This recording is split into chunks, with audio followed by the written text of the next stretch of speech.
Welcome to the Engaging Virtual Meetings podcast. Hey, if you're watching here on social media, make sure you subscribe, share, like, comment, do all those other things. And if you actually give us a shout out during this live show, we might even give you the shout out back. If you want all the episodes, make sure and go to engagingvirtualmeetings.online for over 100 episodes and a brand new episode every Wednesday. We release a new episode. In addition to that, you want to learn how to become more engaging in the world. If you want to have more engaging meetings, come to the Engaging Conference this year, October 28th through the 30th, engagingvirtualmeetings.com/CON, or scan this QR code, get a free ticket or get one of our VIP tickets, or even better, come in person here in Seattle. This guy who I'm about to introduce you knows two of our amazing guests. One of them is the very funny Hall of Famer Tim Gard, and the other one is the brand new Cavett, one of 46 Cavett Award winners, Brian Walter, in addition to 13 plus other speakers. Meanwhile, let's talk to our guest here. He's the author of Communicating with Impact. He's one of 400 certified speaking professionals like me, and a master certified coach, which I am not. And he's been a goodwill ambassador to Japan and became a karaoke fan there after that. And he was actually a karaoke jockey for a year here in the United States, immediately making him one of my friends, one of my favorite people to hang out with at National Speakers Association. Let's welcome Patrick to the show. Patrick, what's going on? Hello, John. Good to see you, my friend, as always. It's amazing. Now, again, what city are you actually in when I don't see you when you're traveling around? I'm in Columbus, Ohio. Oh, yeah. Ohio. Fantastic. Right. I've been to a conference in Columbus where you have that market. I think there's a market area that there's a building that's full of very cool... the North Market, close to downtown. Right next to the cool conference center, right? Yeah. And by the way, John, just in case we're talking about karaoke, the word Ohio in Japanese is the word for good morning. So when you say Ohio, you're saying good morning in Japanese. Well, you loved actually last night at 7 p.m. My friend Yvonne Burton is actually over in Japan for multiple months, and she's been visiting the Osaka Expo. Yeah, wow. And she said it is blown away, like 6 months of really futuristic stuff. But speaking of futuristic stuff, we need some of my friends to get to know you, Patrick. So why don't you take a moment and share who you are and what you do in the world? Well, John, I think we all are important communicators, and so I'm a communication strategist. I wrote the book Communicating with Impact, so I help people think about how do you make a greater impact when you communicate both in personally or virtually or in front of somebody or in front of a group. So that's pretty much my area of expertise, a communication strategist. Genius. And how did you get into that? Did you do something before? I think you actually have a rich history in things, media. Yeah, so undergrads in radio, TV, I realized I didn't really want to be behind a mic and not have an audience. So eventually I changed my major, got an MBA, and then moved along, and I became a director for an association where I was hiring speakers. Oh. And at some point I said, I can do this. So then I just quit my job and started my speaking business, which eventually I didn't make any money, John. I had no idea how you had to sell. I just thought, hey, I'm good, right? Which I think is important for our viewers, right? Anybody can talk, but not everybody can communicate with impact. So I became a professional speaker, joined NSA about 15 years later, and learned about coaching and became a coach. And so here I am with you today, trying to make sure your listeners can be a better communicator when they're running effective virtual meetings. And I was just listening to Tom Singer, who said that he lamented for multiple years, like, I want to become a professional speaker, blah, blah. And he said that the story went that his friend they were going skiing and he pulled off the road, right? And said, I'm sick of hearing you about it. What are you actually going to do about it? And then Tom Singer had to make a plan. Yeah. Sometimes, you leap, sometimes you get ready and then you leap. It depends. But the big thing is, you got to do something. That's the key. I hope people get some ideas today they're going to put into practice. Well, speaking of communicating with impact, and all right, of course, I preference to meetings, a place where you need to communicate. Let's talk about the fundamentals of meeting. That's something that I think you teach a lot. What are some of your top fundamentals for meeting, especially here in 2025, that's important to you? Yeah, I know, John, you're really great with all the wonderful tools and techniques, and those are important, but we got to get back to the basics. So the first thing for every effective meeting is to go back to my impact process. What's the intention? So before you do anything, number one, what's the task and what's the desired outcome, right? And the task is the purpose for the meeting, and the outcome is what do you want to have happen as a result? So if we don't spend like at least a couple minutes getting clear on that, very, very important. And I'm going to give your audience like the three basic components for every great meeting. I call it the BDA. Before, what do you do before the meeting? Yeah. What do you do during the meeting? Yeah. And what do you do after? A lot of people are good at the during. We're talking about the before right now, but also I want to make sure we think about the after because the meeting isn't over until what you intended to have happen happens. Right. Right. Well, you might like one of my tips. So I actually worked 10 years at Microsoft, and as a program, I became a program manager. I was actually on the technical side, software design engineer test, and then software design engineer. And eventually I became a program manager. And I would do this secret tip that is so high tech, with unbelievable. You need so much technology, you need a whiteboard pen. Yeah. And I would do, all I do is write the goal of the meeting on the board before anybody walked in. And then Right. as the meeting started, I would just point to the board going, this is why I think we're meeting today. Does anybody disagree, right? Or does everyone agree? And I would find out. And sometimes we would have a conversation as long as 15 minutes arguing about what the goal of the meeting was, which was Right. great. Because otherwise you make an assumption and you would have wasted all that time around there. And it sounds so simple and fundamental. And I can still tell you about 90+% of the people don't do that. Yeah, yeah. And I have a what I call the laser focused intention statement in the intention step. And basically you fill out the template is I'm going to meet with this group blank so Yeah. that they will blank Yes. by the end of blank, right? So Yes. today we're going to meet with people live here who so they can learn how to be more effective virtual meeting leaders so that by the end of our short time together, they're going to get a couple tips to take their meetings to the next level, right? So that's Yeah. like an example of it doesn't take a lot of time. The clearer the intention, the better the meeting. Yeah. So what is one tip? Like we talked about the before the meeting. What's something else that people can do, either maybe in the during or the after, that would immediately make an impact? Yeah. I mean, always to me is make sure you got a captivating opening, right? How do you Yeah. bring people in from the get-go? Good morning. We're going to talk today about right? Bring something exciting. Maybe it's a captivating question. Maybe it's a statistic. Maybe it's a very short story. But number one, if you don't get people in the first few moments, they're going to tune out. So Yeah. virtually everybody's distracted. So if you can pull them in very quickly, that's very important. Also, in the during, it doesn't hurt to take a few minutes and explain the why. At some point, why we're meeting today. So people are clear about if people understand the why, they're more likely to accept the how. So your opening should be a part of that why, right? I think every great opening should do three things: get their attention, introduce the content, and build rapport. So, Yeah. so to me, that's a very important part. I know people have openings, but I'm not sure they're always meeting those three criteria. Yeah, what I've been preaching lately is the first 5 minutes. The first 5 minutes of your meeting are the most important. That you should spend even more time designing those 5 minutes because it dictates the rest of your other time, 55 minutes, Right. however long you're meeting. And if you blow those 5 minutes, you just spend all your time like trying to dig out. Yeah, yeah. And So another thing I think that's a very fundamental thing is to figure out who can help you. What are the different roles that people can play? yeah, You don't have to be the only person in charge.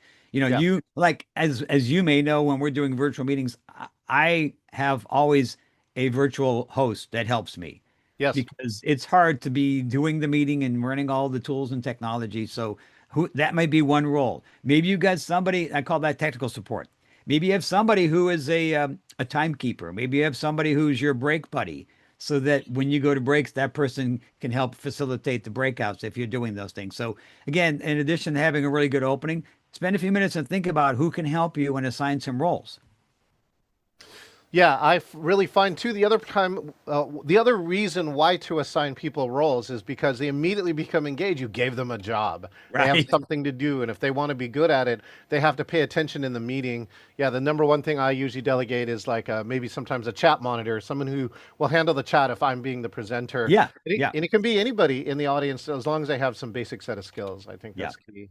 So, I want to know a little more too, if you don't mind, Patrick, unless you had another point. I saw you there. Well, I was just going to say, used to be we had to have a note taker, but now we got AI that do the transcription for Yeah. us. So it's great. So that's a role that kind of got pushed aside a little bit.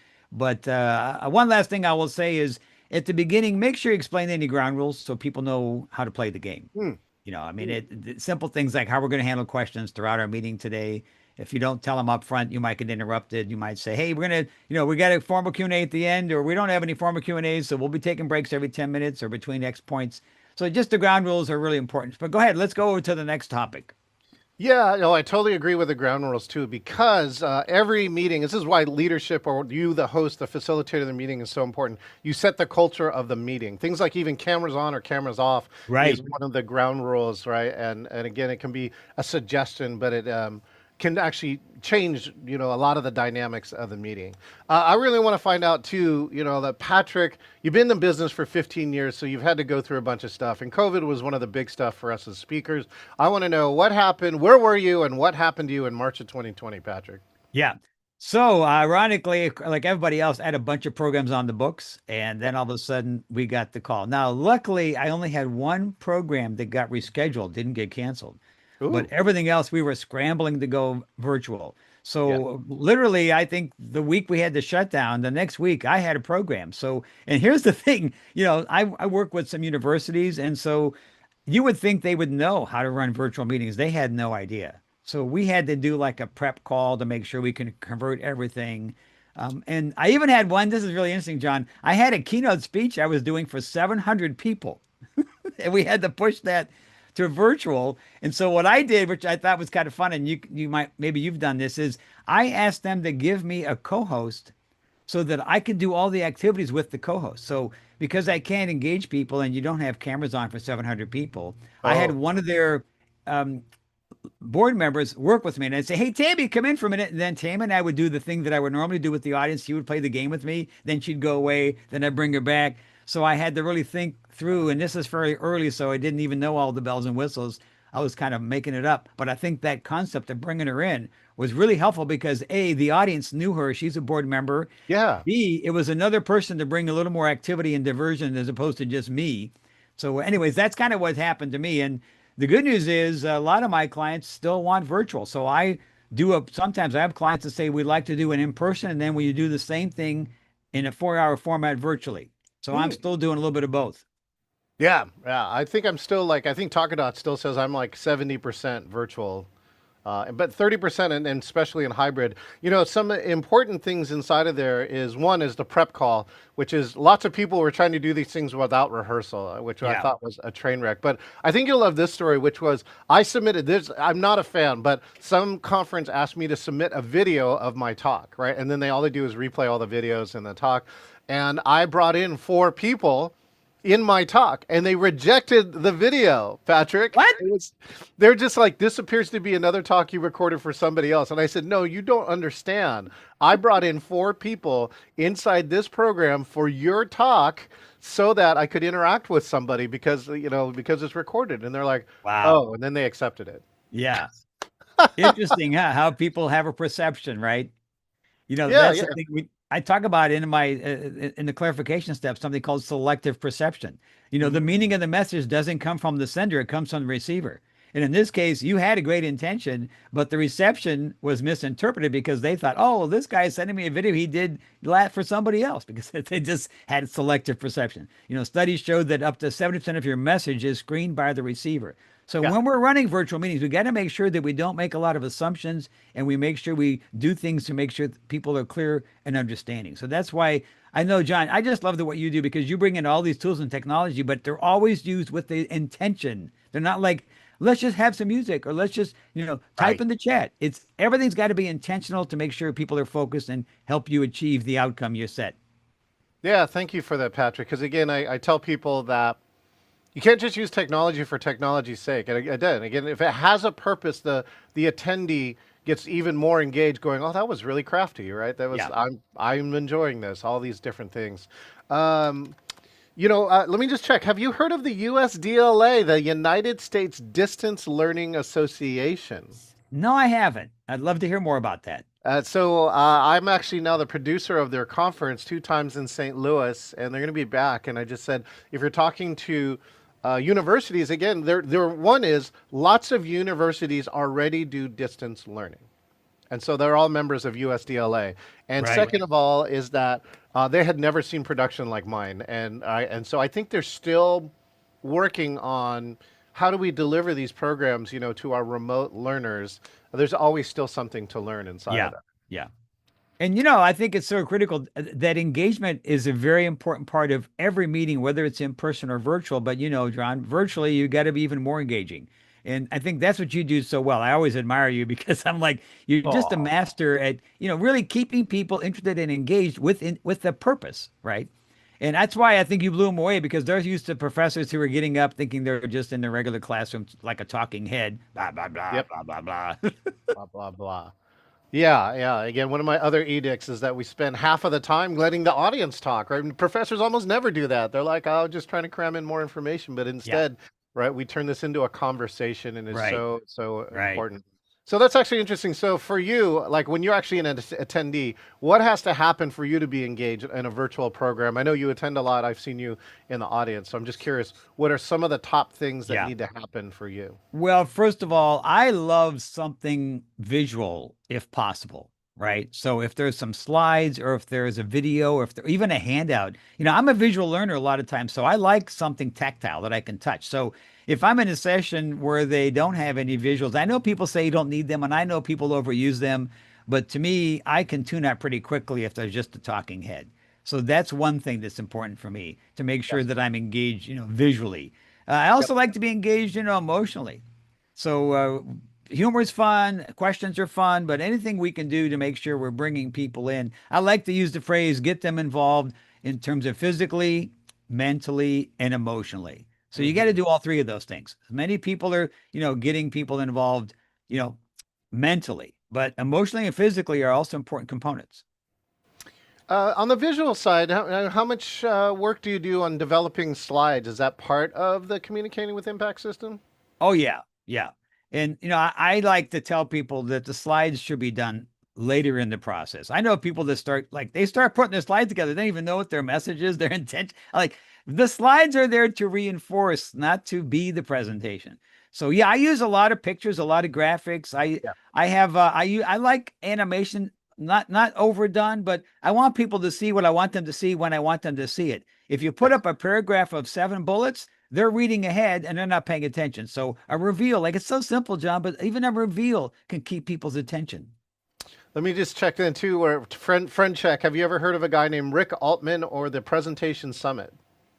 That name Rick Altman sounds familiar, but I haven't heard about the presentation summit.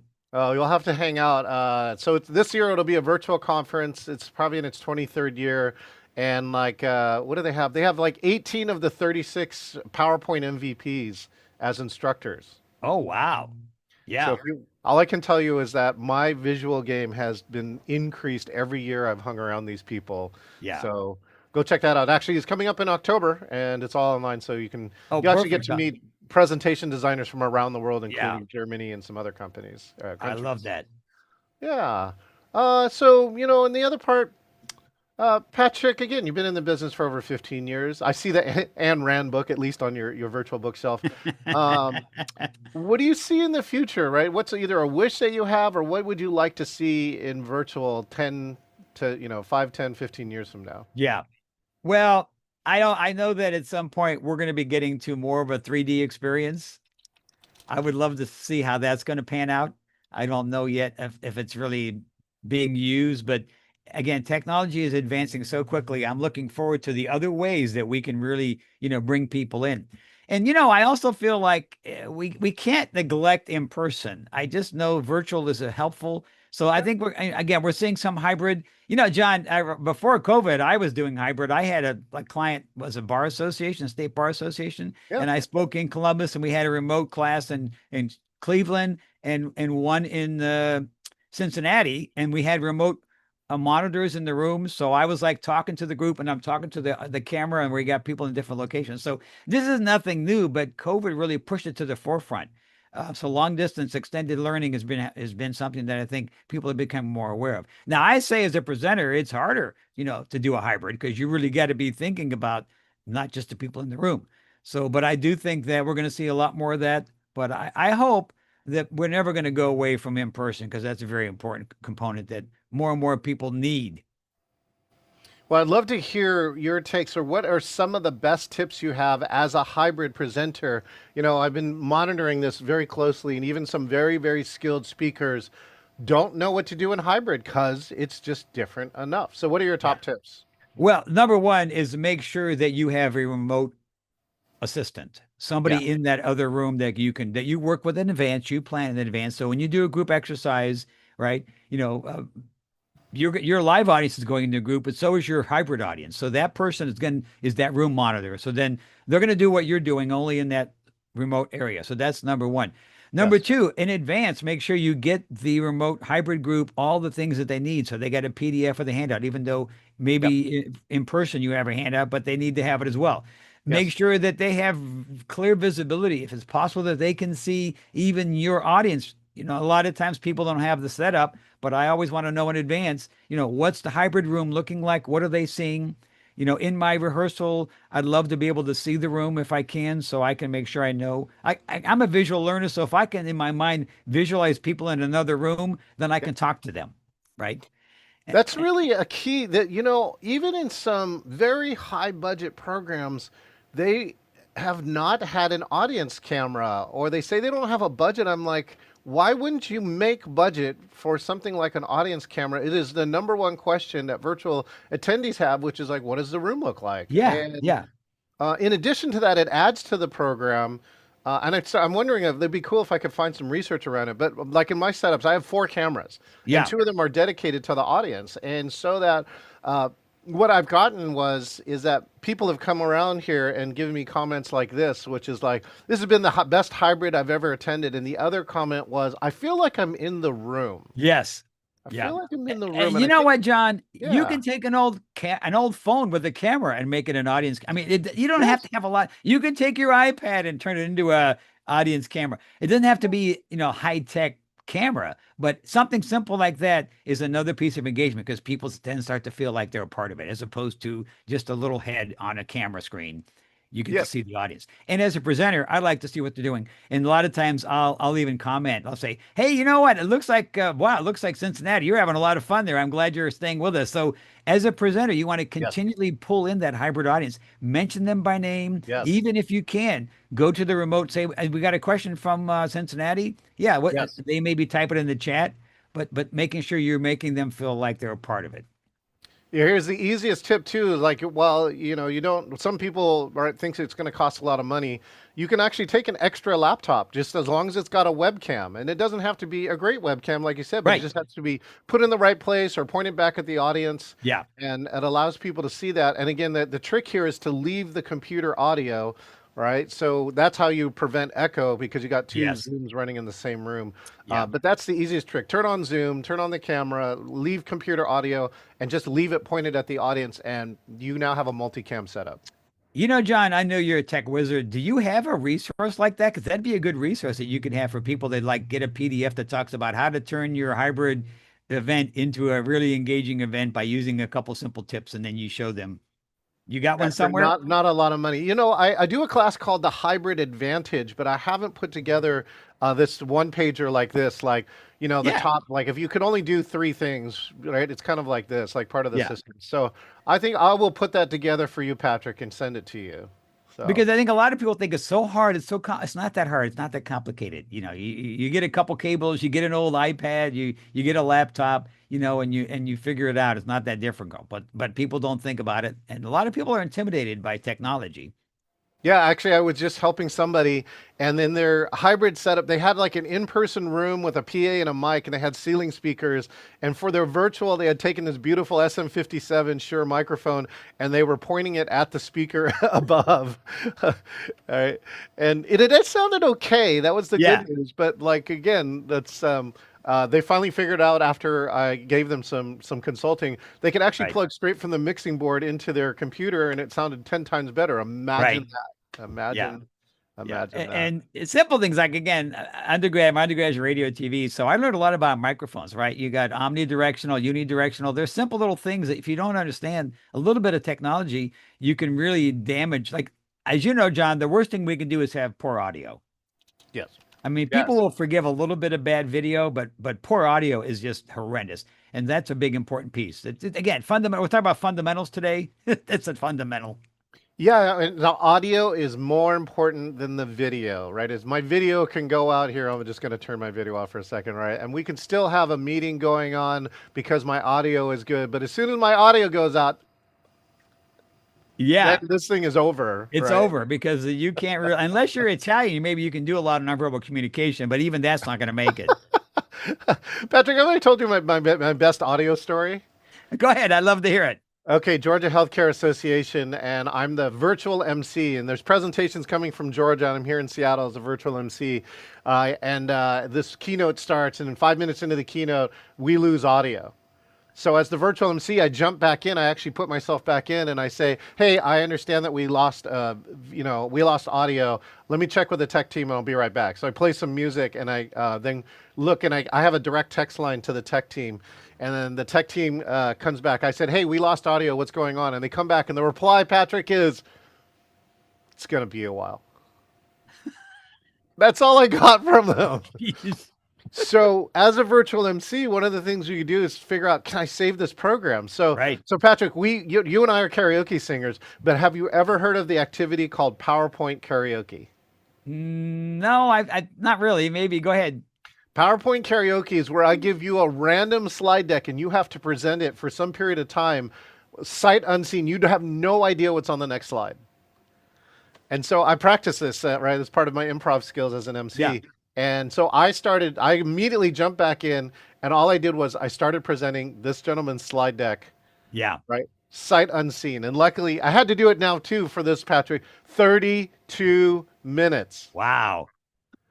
So eventually the audio gets restored, and everybody on the virtual like starts hitting the chat, asking questions back to the speaker. They Yeah. want to see if I got it right. After they got 2 answers, they come back and the chat blew up again, and they're like, "Oh my gosh, John, you got it 100% right. What can you not do?" Yeah. So you were the hero for the day, which is great.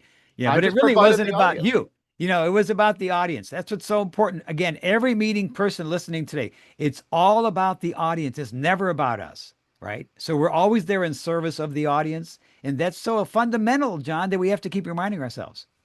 What are some things that, like, after you reminded them of that it's about the audience that maybe either clients or some of your other people have done? I'm just curious. Yeah. Well, first of all, I always say it's important to pull people in, right? You have what I call push versus pull, right? Push is where you're just throwing stuff out there. You're, talking head. Pull is where you bring people in with, maybe you ask a provocative question, then you pause for a second to get people Yeah, to think. yeah, I love, dyads, 30 seconds, turn to your neighbor. And yeah, and again, in breakout rooms, you don't have to always do a long breakout room. You can do like, we got 1 minute. You're going to take very, very quickly. You're only going to be in there for a minute. And then you give directions. yeah. And the nice thing that we can do now, of course, is that you can put the directions, up in the chat so people can still see them. But the idea of, engaging people physically, mentally, and emotionally, really important. Because again, that tells the audience you care about them. And using you language more than I language is another simple thing. Mm. When you're pulling people in, talking about them. And I really love and this, John, as professional speakers, we do our audience analysis. And what I think is great is to use the audience's language. So for example, like if I'm talking to a credit union, Yes, they don't have customers, they have members. If yes. I say customers, they're like, eh. So use their language, whatever term. If they say problem, you don't say challenge, you say problem. If they say challenge, you say challenge. So using their language, knowing their vernacular, these are just a couple things that I think can help you really be all about the audience. Speaking about being for the audience, let me just share it, Patrick. I don't know if you know this tip. Did you know you can share any of your screens to all of the breakout rooms? No, I don't think I knew that. It only happens once you start a breakout room, you share again, click a box appears and allows you to share the slide, which should be all of your instructions to every breakout room. Wow. So I'm And going to have to look that up and learn how to do that. See, I'm always learning with you, John. That's why I love being with you. there you go. Yeah. Occasionally I can teach Patrick something, but it's Yeah, very no, difficult. I got a lot to learn, my friend. Yeah. Yeah. So that's a great new trick inside of there that, and again, it solves the number one problem, which is people get into breakout rooms. I've seen it Right. happen. They're like, what are we supposed to do? Yep. right? And Yep. so sharing that will allow to do that. Yeah. All right, we're going to come to the speed portion of this. While we've Okay. been chatting, I've been writing questions for you, and you're going to attempt to answer them if you're okay with it Yeah, as fast sure. as possible. And occasionally, I may play a sound effect like this after you answer. All right, are you ready to play the Okay. speed round, Uh, Patrick? all right. I hope I had enough coffee. Okay, the first one, go to karaoke song. New York, New York. Oh, I have heard this. There you go. Best virtual tool that you use a lot. I I will say it was Prezi. I liked Prezi. During COVID, I used Prezi a lot. Now I don't use it as much, but I just want to go back and say shout out to Prezi because I was very unique. Many people were doing Prezi, and it really was like, how do you do that? So long Yep. answer. Sorry. No, that's all right. Prezi 2 is one of the ones too where you could build a whole map of a presentation and it would actually zoom in onto each of the key components. Yeah. Yeah, Prezi was around there. Favorite university that you get a chance to work with? Oh boy.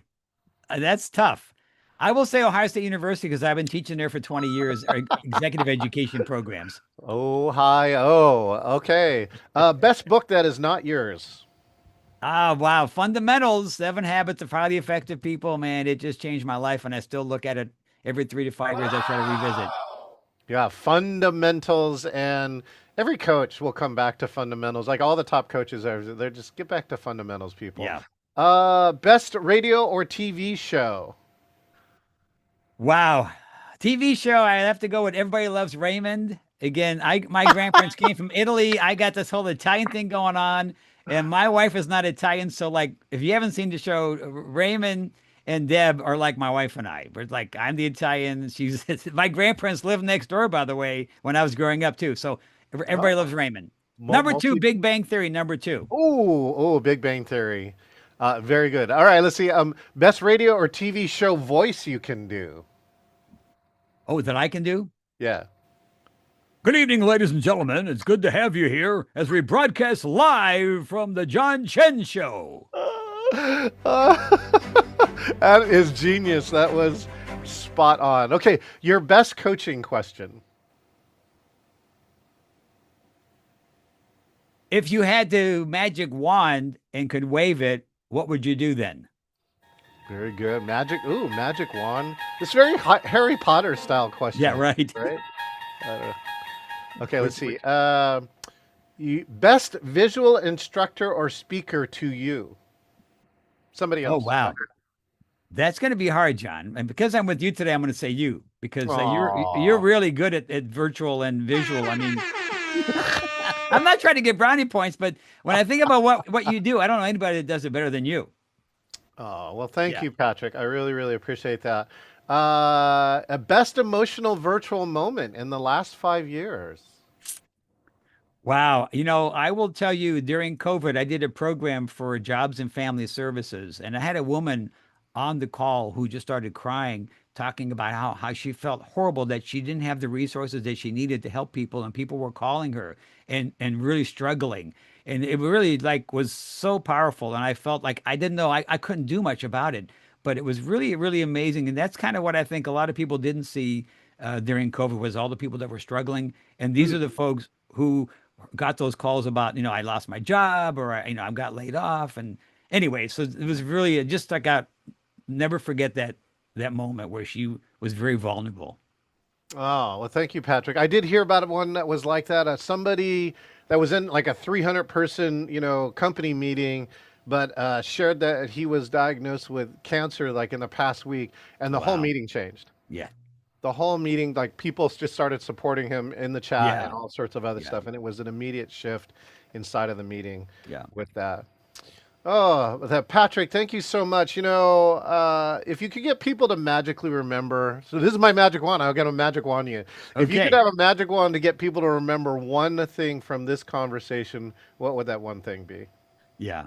Every great meeting starts with the fundamentals. Remember to be clear and concise about your intention because your intention drives everything. You can have all the bells and whistles and all the things that make this meeting engaging, but without a clear intention, you're not going to achieve much. Intentions and fundamentals, right, Patrick? Yeah. And whatever you do, right, go sing some karaoke somewhere. I agree. Yeah. Well, I hope you get a chance someday to come over here to Seattle. Otherwise, I will see you at most likely what Thrive coming up, or Yep. CSP Summit. Are you going to go to Summit? I'm not sure. I'm definitely booked for Thrive. I might do CSP Summit. I've done them a few times now, so but I don't have a plan for this year. But that's a great event. Yeah. Yeah, yeah. So great. I look forward to that, and maybe there will be more official or unofficial karaoke there. We continue to have very funny stories Yeah. around that. And please tell my friends Brian and Tim I said hello. Those are some great guys. Yeah, unbelievable, really cool, super fun people. Actually, we just had my birthday, Patrick, and Brian actually bought this game show podium a long time ago to like use on stage, and then he Uh-huh. stopped using it. He gave it to somebody else, and they stopped using it, and all they could think of was, "We got to send it to John." So all I'm going to tell you is that I got this podium, and I looked it up online. It's like a $4,000 game show podium, right? It's got Wow. mics built in. You actually hit the buzzer, it will turn off the other mic and only allow the other mic to be heard. Wow. And so I brought it out to test it out at my birthday by doing trivia, and I got to tell you, it was hilarious, Patrick. So Is it pretty big? Because it's hard to ship? yeah, it's like 40, it's almost 50 pounds. So Yeah. it's a little difficult, although it is checkable, I think, and Yeah. into a. Because I'm like, well, that'd be a great thing for you to bring to influence. Oh, good point. It's checkable. I could do it. I could. Yeah. I'll, Yeah. I'll bring that up. That's actually funny. I will bring that up. Could Yeah. you imagine a whole session like that? All we do is bring up two people from the audience, and all we do is Yeah. trivia that's educational. Well, and you could again make it very intentional. It's about speaking. So it could be, I Real time. did it. I did a game show program that who wants to be a trainer, like who wants to be a millionaire. Yeah. So I had the whole, PowerPoint thing with the music, and I had questions, and people had to guess the answers. I brought two people up. So who wants to be a trainer was the name of the program, and it was all relevant, right? We don't do things for any other reason except intentionally helping us add value. Yeah, yeah, and think about that for everyone who's listening here. As you listen to your next speakers, ask them: Is this being intentional, or is this something they're just doing? Right. And you'll know the different like instantly. And real quick, John, when I do my presentation skills class, presenting with impact, I Yeah. do something called behind the scenes. So Mm. I will stop and I'll go out of character and I'll say, now let me tell you what I just did right there, so you understand that I'm not just teaching this, but I'm modeling it for you. So Yes. that is, people love that technique, and they'll say, hey, can you go behind the scenes? Because I want to know why you just did that. And I say, I'm going to tell you, probably 80% of the stuff I do is done with an intention behind it. So the idea of pulling back the curtain and helping people learn to be better trainers or communicators is really a helpful tool. Here, you'll actually love this one. This is a great conversation, Patrick. This is why we know we're good. Is that if people ask all the time, what are the best icebreakers, right? And I actually go back and I actually think that the easiest one is very important. So like for instance, on virtual, where are you calling in from? Right. And the reason for that is because one, it's easy. They know the answer. Two, if they interact, that's usually the first stage, then to them interacting even more later, so that Right. they engage. And so that I build this engagement where I ask the easy questions in the beginning so I can ask intermediate and hard questions Yeah. later on in the program. And, Yeah. I love that. I teach a tool called 1, 2, all. and it's just like that. And you start with, you ask them a question to think and write down something. So before you even ask them to participate, hey, I'm going to give you 30 seconds. I want you to write down what's the one thing, and you give a question. And then you say, excellent. And then later on you ask them, now I want to do that, but then you turn to a neighbor and share it very quickly. And then the all is then you get the people to debrief it. So you never want to get people started out with, what do you think? Raise your hand. They got to be warmed up a little bit. So And I you know call it what? the 1, 2, all. One by themselves, whether they Yes. think or they write. Two Yes. with a small partner, and then all we share it with the group. And Patrick, I can just share too, really think about this, especially when you're visiting different cultures. So for instance, I went to Saudi Arabia to train, and it's a culture I don't know very well, right? And let's just say it's slightly more introverted than Australia, right? Okay. And by having the reflective time to write something down, the difference in between when I had people take a minute to write it down and then ask them for that, or ask to share, Right. was remarkably different. Often I would get nobody if I didn't do that. And if I just did a chance for them to write it down, again, it allows the introverts or the analyticals or the different styles to process and have an Yeah. answer so that they feel more ready to share. Yeah. So it's amazing. I love it. And that's a very important tool. Again, even virtually, you can do that. Have you type it in the chat, right? And I think you've taught me this, the waterfall technique. Is that the technique that I think I learned from you. I love that technique where you say, "I don't hit send yet. Everybody type it in, and then we're going to do the waterfall." And anyways, there's some great tools that I've learned from you, my friend, and I appreciate you helping your listeners today keep taking it to the next level because it's all about making an impact, my friend. Yeah, well, Patrick, thank you so much for that. And again, right, we're both on a mission. We're both on a mission to get rid of boring ass meetings in the Right. world, right? Let's make them impactful. Let's make them engaging. Yeah. And yeah, and I look forward to the time, Patrick. We're gonna find a duet. That's all I'm gonna tell you. Is right. Okay. Yeah, but You not and I- today though, because people Not need to today. probably go on. But yeah, we'll have to. I'm ready to do a duet. And you want me to play Dolly Parton? I can do it. I want to see the wig. It'll be like a who is it? Pat Dwyer, kind of. He was Julie. That was Jamie hilarious. Nolan. Yeah. No, Oh I'll my be happy to do a duet with you, my friend. And really, I thank you so much. I know this is maybe not for the audience, but thank you for bringing karaoke back at Influence. It was so much fun. I loved it, and I think a lot of people really did a great job. It was really Yeah. nice. It's a great way to get people to come out of their shell. Yeah. Yeah. Even speakers. Yeah, right? exactly. Which they don't need much prodding. All right, Patrick. Thank you again for your valuable time here on the Engaging Virtual Meetings podcast, and I look forward to seeing you next time, either online or in the real world. All right. Good to see you, my friend.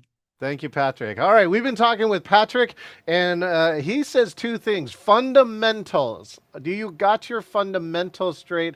And intentions. Did you just think about your next meeting after you listen to this program and saying, what's your intention? What's your goal?